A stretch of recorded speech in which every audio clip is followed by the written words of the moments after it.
Hey guys, in today's video I'm going to be doing something a little bit different from my usual Minecraft PvP, and I'm going to be reading this book, In the Land of Leadale, which you can see the full thing here, full title right there. The OCLL library system tag is covering it up here, but that's what it's called, In the Land of Leadale. So this is the little images before the prologue. She threw a beautifully executed flying kick right into the horned bear's gut. Wow. Yeah, that's Kana. The second she made an impact, weapon skill charge automatically activated. Kana was insanely powerful and highest level despite being one of the weaker races. Her kick bent the horned bear's massive body in half and sent it flying. Yeah, that kick was insanely powerful.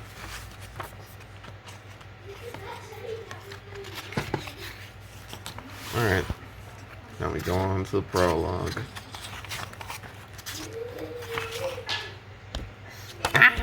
No, closed on me. No. Open up. There we go. Just gotta. There we go. Okay. Alright, that's my phone case. I have it there because I took it off to put my phone in a fan so it doesn't get heated. That's what I do when I'm playing Minecraft, and apparently it gets hot when I record too, so I need to put it on. But yeah. There's a hair on my screen. It's fine. Miss, it's morning. Kana weakly opened her eyes at the bright light suddenly pouring in.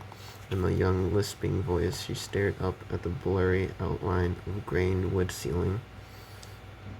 Sliding her gaze to the right, she caught the sight of a shuttered window.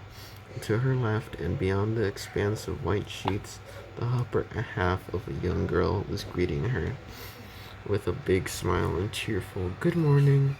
Yawn. "Good morning?" "Hee hee, time to get up, miss," the young girl replied, her smile dazzling. Sleepiness began to naturally ebb away. Kana stretched her torso and bathed in the morning light, as if trying to soak it all in, then looked down at herself and immediately froze. The young girl standing by the bed tilted her head at Kana's odd stiffness. Morning sunlight? A wooden room? Until just the day before, or recently anyway, she'd always fallen asleep in that white-walled hospital room she was utterly sick of. But more than that, Kana was dumbfounded by the fact that someone who couldn't even stay awake on her own was getting up and stretching. Whether seconds or minutes, the shock did not last long. Kana's gaze became downtrodden. I don't know what that means. And she felt the eye of the girl who had came to give her a wake-up call.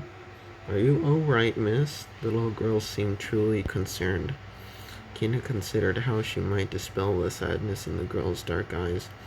Casting aside her own concerns, she opened up an item box and clumsily took out a candy, which would restore a small amount of magic power. She placed it in her palm and presented it to the girl, just like the head nurse used to do for Kana when she was a child. Since she was always crying, Kana smiled and gave the candy to the young girl. "Thanks, miss." "Not at all," she replied, her smile bright and her face slightly flushed. Getting up from the bed, Kana patted the girl's head lightly. The young servant placed the candy in the pocket of her loose smock. I don't know what that is.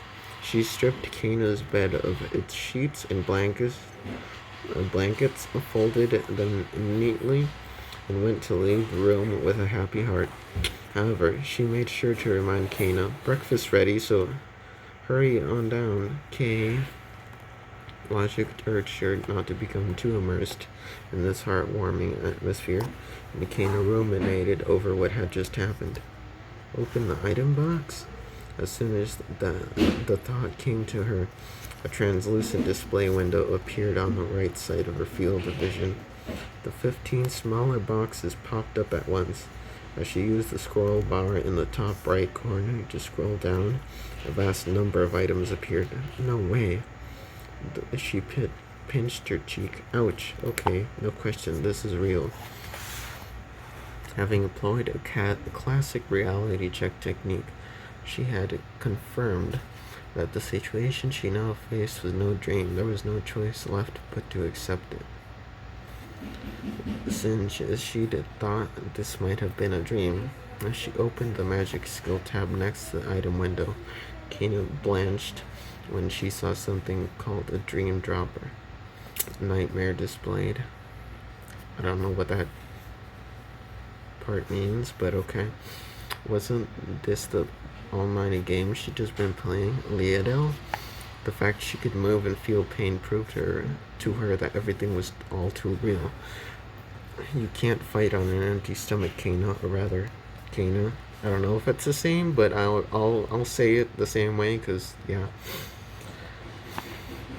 Decided that she would deal with her problem after breakfast. She timidly descended the steep creaking stairs and made her way to the tavern's dining hall. There she found the girl from earlier, and a plump middle-aged woman she assumed to be the proprietress. Within the dining hall was a round table with a set of 8 four-legged chairs. There was also a counter with 4 seats facing the kitchen. It was surely difficult to weave through the crowds when the place was filled to capacity. However, at the moment there were only 2 farmer-looking men sitting in the tavern eating their breakfast of soup and bread. Come on now, miss, have a seat, the proprietress urged. Otherwise your soup will get cold. Yes, ma'am. Kana deliberated for a moment over where to sit, taking a spot at the counter. Bread and soup in a wooden bowl were soon placed before her. The young girl from earlier gave her a wooden cup of water, completing the breakfast set. There were already several things Kana found strange about this online world. She went over them as she began digging in. And come to think of it, how many years has it been since I last fed myself?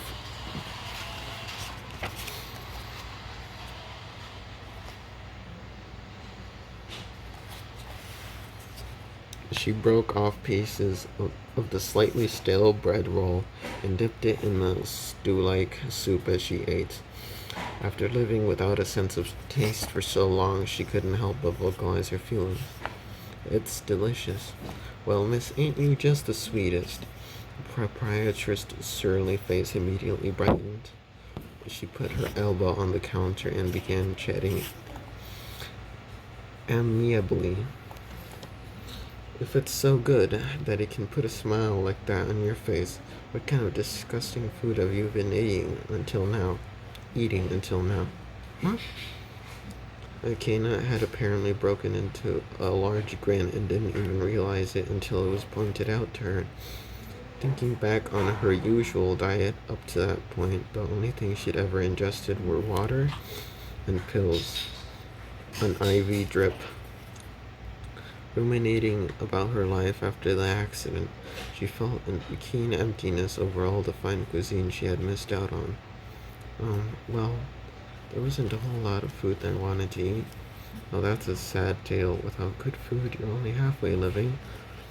Here, this is on me. Have as many seconds as you want. I will. Thank you very much. The woman patted Kana's shoulder. Kana's cheek twitched as she looked at the stew that was now almost filled to the brim. I wonder if I can eat all this. She thought it would be too much for her stomach to handle, but the enticing smell alone seemed to give her the strength to smash through her limits. Kena realized she was a lot hungrier than she thought, and unintentionally stuffed herself. As she settled her full stomach with a cup of water, Kena surveyed the first floor of the inn. There was no question this village sat on the border between White Kingdom and Feldstedts, in the Green Kingdom of Gruskelio. Gruskelio?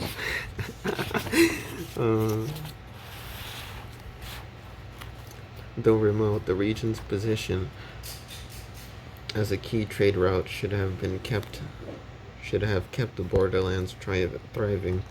The world's setting likely included plenty of inns and carriages to account for the constant stream of merchants. So why was this place so down on its luck? The last time she logged out, she remembered seeing multiple NPCs and hearing a bustling background soundtrack that gave the inn a lively atmosphere. Another stark difference from the game is that the NPCs who normally could say their dialogue were responding to her with true emotion. At this point, you couldn't even call them NPCs anymore. It was when that Kena realized this world was both a game and not. The real question for her was, how long can I live in this world? Having reached this conclusion, Kena decided to investigate matters as much as she could. First, she opened her item window and checked how much money she had on hand. After seeing a 10-figure number, she took out her 20 gil, which was the game's currency, intent on finding out whether the 20 pieces of silver would even be accepted. Kena presented them to the proprietress. Excuse me. What is it? I'd like to stay here for a little while. Can I use these? The silver coin each carved with some sort of flower design on the front and back clinked as she put them on the counter.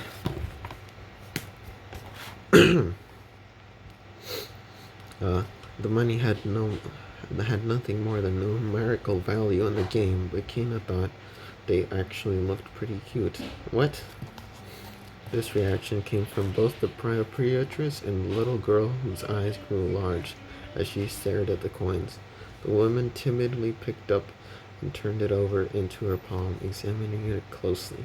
She put it back with a sigh. You can use it if you like, miss, but don't go flaunting your deep pockets, okay? Pardon? Deep pockets? That's ridiculous. Deep pockets? That's ridiculous. Go to a shop and selling one pill, a boosted to your attack power for 30 minutes could earn you about 40 gil, and even a shovel costs less than 10 gil. However, Kena's plan to take these numbers and mentally approximate the cost of the night's stay had completely backfired on her. When the proprietress said 4 coins were enough for 10 nights, Kena realized how badly she had to reassess her financial know-how. She was beyond relieved that the first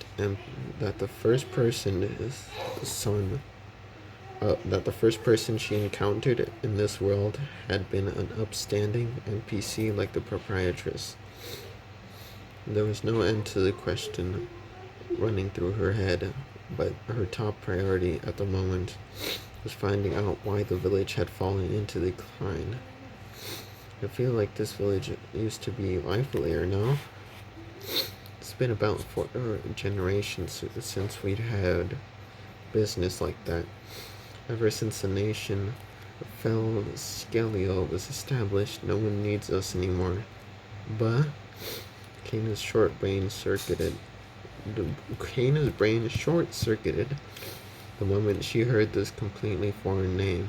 It sounded like a mashup of White and Green Kingdom's names, and she once again found herself wondering in bewilderment. Huh? Am I not inside the game? The proprietress left the lost Kana in the dust He continued on. They say that 200 years ago, 7 nations constantly waged war with one another and stirred upheaval anywhere and everywhere. The gods were so angered by their unsightly fighting that they chose leaders from among humanity to lead the people. These people worked hard to unite the world into 3 countries, and now we are here. And now here we are. One of the farmers who had stayed, even after finishing breakfast, began heckling the proprietress about her impromptu history lesson. Quit telling little Miss Adventurer her stuff she already knows. Shut your trap and get back to the fields, all of you, she shouted. Farmers got up and hurriedly left the inn. Kano was now the only customer. The information that the exchange sank her deeper into thoughts. Aren't those 7 nations part of the world leadale? BRMMORG I was just playing yesterday? There were no set classes like soldier, priest, or mage. Instead, you obtained 4,000 different skills. The game had a high level of freedom that allowed you to play as an avatar whose race, equipment, and skills were completely customized on your specifications.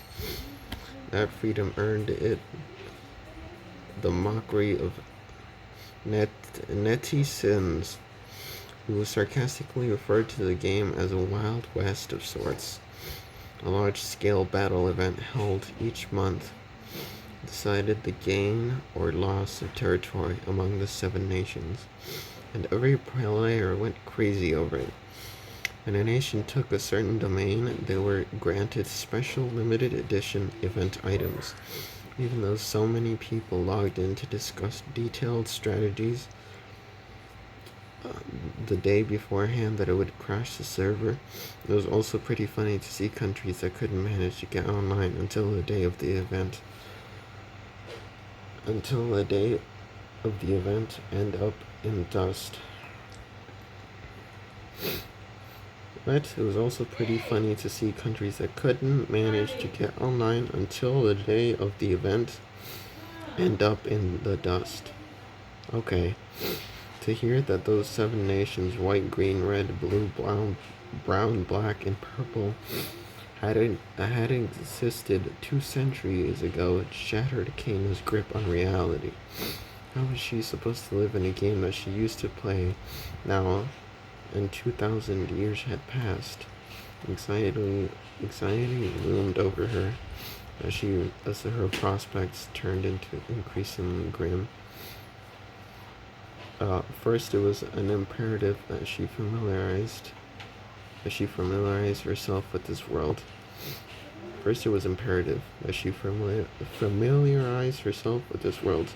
There was no question the list of things she needed to learn in order to find her footing was growing longer by the moment. A certain someone would totally laugh in her face if she froze up because of nerves.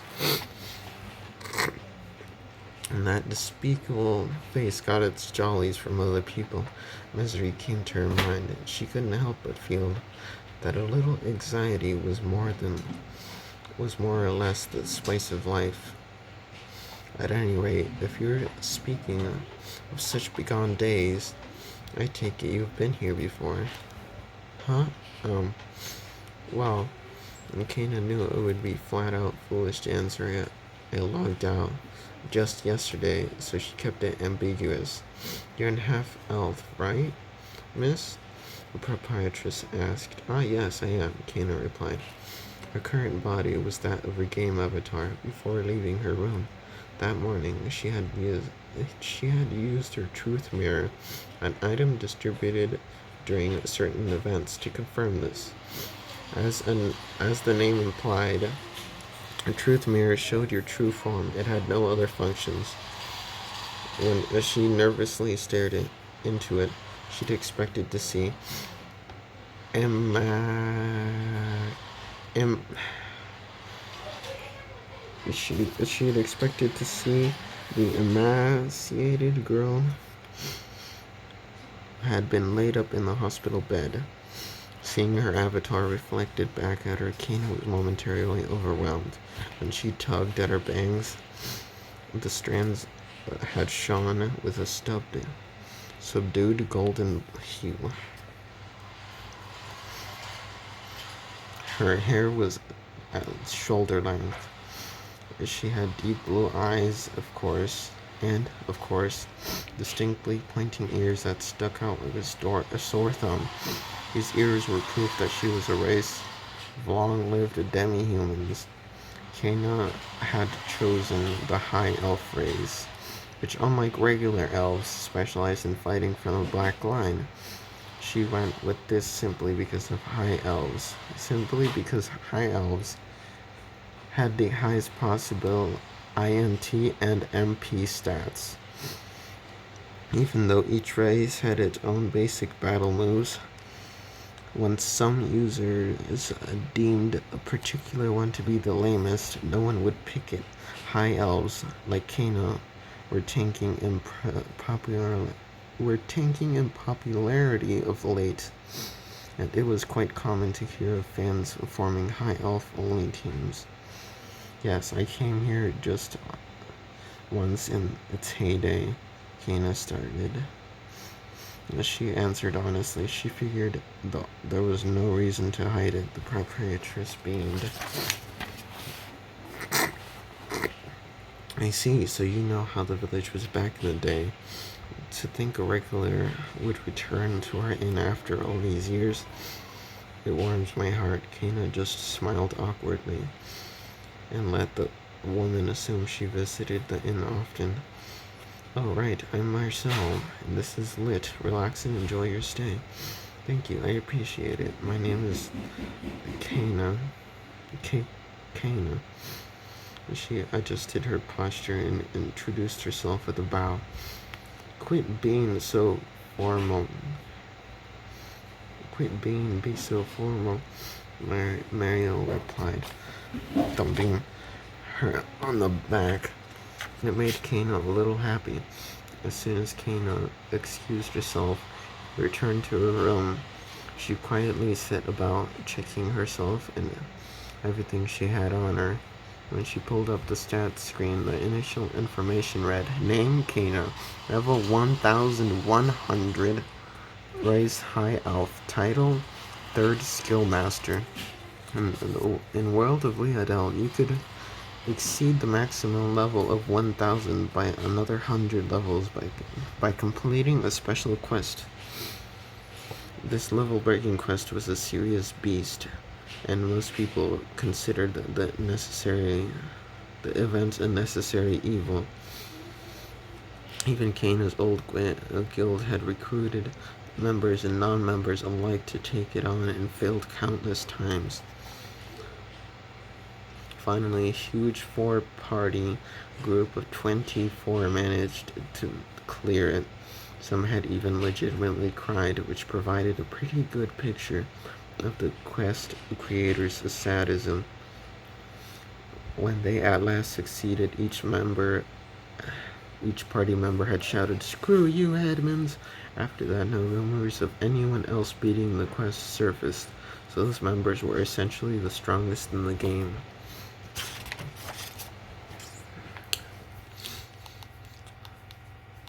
The merits of High Elves were 10% battle and skill bonuses when surrounded by nature and the use of eagle eyes. The deficits were found in craft skills, since it was impossible to cultivate necessary plant ingredients by your own power. Kina often gathered these by asking available guild members or buying them from vendors. The title of Skill Master was an honor bestowed upon those who mastered 1,500 magic skills and 2,500 skills to equal 4,000 total skills. Though designers continued to add more, Kana had been given the title of third skill master since she was the third out of the 14 people to master every skill. The title was the very reason Kana preferred logging in and out of this remote region as she pleased without venturing into other territories. Along with the honor and the title came the automatically obtained skill 4001 called Scroll Creation. Therein lay the problem with this ability. Skill masters like Kana could record the skills they possessed into parchment, making it easy for other players to obtain them without embarking on unknowing quests. However, whenever she met players face to face, they constantly demanded she give me this or give me that. The skill masters got fed up with this and submitted a petition to the admins to do something about it. The admins had tried to deal with it, but an incident occurred in the process where one person ended up having a nervous breakdown and quitting the game altogether. In the end, their solution was to have the skill masters take on the part of skill transfer requests normally handled by NPCs. Each skill master was then assigned a location of their choosing. The goal of these skill transfer requests was to reach the summit of each location. Word of the new rule that anyone who succeeded in these difficult quests could have any skill they wanted spread throughout the game like wildfire. The location of the skill masters differed greatly and tormented the players to no end. Beautiful building filled with the lethal traps at random intervals. An undersea fortress known as the Palace of the Dragon King that was unreachable without magic that allowed anyone to breathe underwater, and of course, there were the sea monsters inhabiting the depths. As a castle in the sky that was completely hidden unless you used flight and eagle eye simultaneously. The entrance to the temple, whose location changed every day, even after you managed to pinpoint it across the entire mountain range where it was located. The inside turned out to be an enormous dungeon. Half these quests were too frustrating to be any fun. And there were clear manifestations of just how much resentment those skill masters harbored after having to deal with other players' heartless gimme attitudes. With this in mind, Kana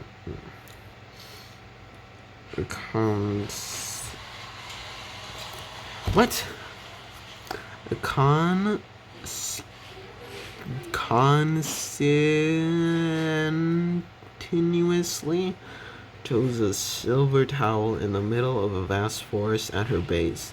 If the objective was to reach the very top of the tower, it was certainly feasible. However, it took 24 real-time hours to do so. It was important to note that the long stairs did not match the height of the tower's exterior. Players immediately started circling up the tower as if it were a drill bit. But since the speed matched their set pace, running would make the journey any shorter. If you stopped at any point before reaching the top, you would be instantly returned to the starting point outside the forest. This was considered a relatively tame trick compared with some of the other gimmicks employed by Kana's fellow skill masters. The owners of each location had rings and passcodes that allowed them to directly access their most central regions, so coming and going was no issue. And Kana told herself she'd had to visit hers later and moved on to expecting her items and equipment. Currently, she was wearing a high-level Fairy King robe that only female high elves could equip. Even within the entire game itself,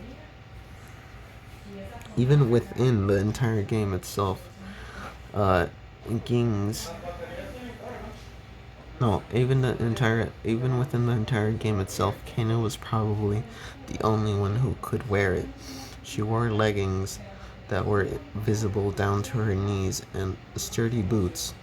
Both were treasured pieces imbued with several status boosts. On her left arm was an arm guard that she could attach a bow to with a command key by expending magic power. She could turn the normal arrows into magic ones. On her right side, she wore a headband with a feather attached.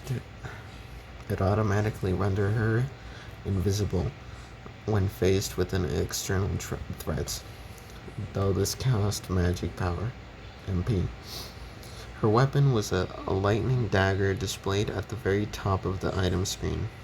It was an optimum weapon that paralyzed an enemy only after a few hit points. To be honest, I'm not way too well equipped here. What? The English. I am way too well equipped here. Oh. To be honest, I'm way too well equipped here. Basic battle strategy said she didn't need to be disarmed when she could just blow everything away with magic, and Kana couldn't be too careful now, as she'd lost everyone from her guild in one fell swoop. Even if her race wasn't as suited to vanguard position as normal elves, she could still form a party with the low-level players and act as a pretty good tank. All that was left was to consult the toolbox at her tower and decide what she'd keep. Oh, suddenly Kana realized she had completely forgotten her support AI. Her uncle had made it special for her when it became difficult for her to move on her own in real life. It was an assistance AI that aided her with daily tasks even though she was bedridden. Attached to the hospital bed, he was an extraordinary construct that could act of its own volition and do everything from raising and lowering the back of the bed to calling a nurse in an emergency. He could even assist her with in-game commands, keep detailed logs, scratch itches, and let Kana know if she had visitors when she was either sleeping or being examined. He had been with her longer than any gaming companion, and she considered him partner of sorts. She called out nervously, unsure of what she'd do if he didn't respond. Key, you there? Yes, I am here. Kana's heart eased as Key, whose name came from a cot her mother once had, replied. He spoke in concise, robotic tone devoid of any affection. Oh, yes, I am here. You have 2 urgent items. I figured. What's up? Item 1, you have disconnected from the hospital system. Item 2, you have been disconnected from leadale's master system. I see. Thanks. She had already guessed that this place was both part of the game and not. The question was why was Kana here to begin with. Even within the past day or so, she hadn't heard anything about leadale ending service. It didn't matter if you were from the royal capital or your friends. If there was an important information or a big event coming up, any logged-in player would hear about it from either the admins or the guild and friends, or their guild and friends. Kana thought back to her most recent memory. Her AI assistant had informed her that her uncle and a cousin had came to see her, so she must have logged out. She'd spoken with them for a short while, then logged back in. Fatigue had quickly taken hold of her, and she'd gone to bed without logging out. Her last memory was of setting her status to away. Whatever had happened between then and when she'd woke up must have brought her to this point. Key, did anything strange happen last night? Yes, there was one item. There was? Since her partner himself couldn't tell if it was an emergency, he must have been uncertain whether to report it. After you retired to bed, the power cut out for approximately seconds. That is what. That is when the previous two items occurred. Cut out? I am 80% certain that it was a blackout. Oh, right, a blackout. Okay. Wait, a blackout? The gravity of her strange situation became clear, and Kana could easily summarize what had happened. A foregone conclusion robbed her of all hope. Kana? Kana Kagami's body was so weak that she couldn't survive without life support. Kana herself knew this, and the doctors had warned her as well. If interrupted by some outside source, whether it be a lightning strike or otherwise, it took about 2 seconds for emergency generators to resupply the hospital's equipment. In that time, her spirit alone had escaped reality and fled to this world. In other words, Akina Kagami's body was dead.